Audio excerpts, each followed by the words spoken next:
இனிமே கண்ணை மூடிட்டு கடலை எண்ணெய் வாங்கலாம். ஏன்னா மந்த்ரா கடலை எண்ணெய் இதயத்தின் தயாரிப்பு. வறுக்க பொரிக்க ஏன் எல்லா சமையலுக்கும் மந்த்ரா தான். மந்த்ரா கடலை எண்ணெய், அபார ருசி, ஆரோக்கியமான உடல் நலம். செயற்கை நுண்ணறிவின் தாக்கம் நாளுக்கு நாள் அதிகரித்துக் கொண்டே செல்கிறது. ஒரு சிறிய சந்தேகம் என்றால் கூட செயற்கை நுண்ணறிவு தளங்களில் கேள்வி கேட்டு அதற்கான பதிலை பெறுகின்றனர். எதற்கெடுத்தாலும் சாட் ஜிபிடி அல்லது கூகுள் ஜெமினி போன்ற செயற்கை நுண்ணறிவு தளங்களை நாடி செல்வோர் எண்ணிக்கை அதிகமாகிவிட்டது. ஆனால் அதில் கேட்கும் ஒவ்வொரு கேள்விக்கும் பின்னணியில் எந்த அளவுக்கு மின்சாரமும் தண்ணீரும் செலவாகிறது என்பதை அறிந்தால் மலைத்து போவோம். ஏஐ எனப்படும் செயற்கை நுண்ணறிவு தொழில்நுட்பத்தை இயக்கும் பிரம்மாண்டமான டேட்டா சென்டர்கள் சூடாகாமல் இருக்க தண்ணீர் மிக அவசியம்.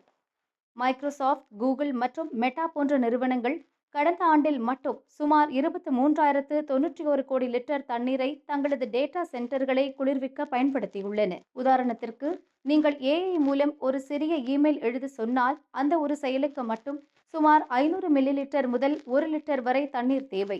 அதாவது ஒரு பாட்டில் குடிநீர் காலி. தண்ணீரை போலவே ஏஐ தொழில்நுட்பம் செயல்படும் சர்வர்கள் அதிகப்படியான மின்சாரத்தை உறிஞ்சுகின்றன. சாட் ஜிபிடி போன்ற ஒரு தளம் ஒரு நாளைக்கு மட்டும் சுமார் 6,80,000 கிலோவாட் ஹவர் மின்சாரத்தை பயன்படுத்துவதாக மதிப்பிடப்பட்டுள்ளது. ஒரு சராசரி இந்திய குடும்பம் மாதத்திற்கு 200 முதல் 300 யூனிட் மின்சாரம் பயன்படுத்துகிறது என்று வைத்துக் கொண்டால், ஏஐ ஒரே நாளில் ஆயிரக்கணக்கான வீடுகளுக்கு தேவையான மின்சாரத்தை வழங்கிவிடுகிறது. ஒரு சாதாரண கூகுள் தேடலை விட ஏஐ மூலம் ஒரு தகவலை பெற 10 மடங்கு அதிக மின்சாரம் தேவைப்படுகிறது. ஒரு ஏஐ மாடலை உருவாக்குவதற்கு ஆயிரக்கணக்கான கம்ப்யூட்டர்கள் மாத கணக்கில் இயங்க வேண்டும். இதற்கு மட்டும் பல லட்சம் வீடுகளின் மின்சாரம் தேவைப்படுகிறது. இந்த மெஷின்கள் 24 மணி நேரமும் இயங்கும் போது ஏற்படும் கடும் வெப்பத்தை தணிக்க ஏர் கண்டிஷனர்கள் மற்றும் குடிநீர் குளிர்விப்பு அமைப்புகள் இடைவிடாது செயல்பட வேண்டும். வரும் 2030ஆம் ஆண்டுக்குள் உலகில் உற்பத்தியாகும் மொத்த மின்சாரத்தில் சுமார் 3.5 முதல் 4% வரை ஏஐ தொழில்நுட்பத்திற்காக மட்டுமே செலவிடப்படும் என ஆய்வுகள் எச்சரிக்கின்றன.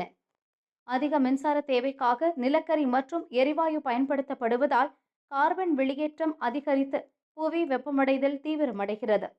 இதனை உணர்ந்த தொழில்நுட்ப நிறுவனங்கள் இப்போது பசுமை டேட்டா சென்டர்களை நோக்கி நகர தொடங்கியுள்ளன.